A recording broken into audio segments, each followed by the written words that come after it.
சந்தேகத்தையும் நம்ம நீக்கி போடணும். நமக்கு பயமும் சந்தேகமும் ஏன் வருது அப்படின்னா, நம்ம ஒண்ணுக்கு ஆசைப்படும்னு வச்சுக்கங்க. இந்த தமிழ்நாட்டிலே ஒரு பெரிய தலைவரா மாறணும் அப்படின்னு நீங்க நினைச்சிட்டீங்க. அதை நோக்கி நீங்க டிராவல் பண்றீங்க. தினமும் மக்களை போய் சந்திக்கிறேன்னு வச்சுக்கோங்க. இப்போ உங்க உங்க மூளைக்குள்ள என்ன இருக்கும் அப்படின்னா, நம்ம பண்றது சரியா தப்பா? நம்மளால பெரிய தலைவரா நம்மளால மாற முடியுமா?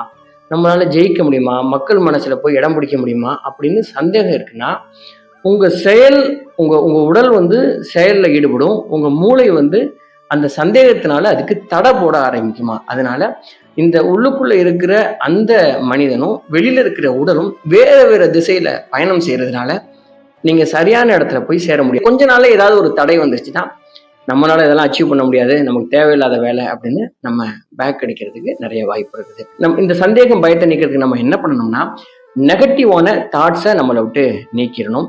நெகட்டிவான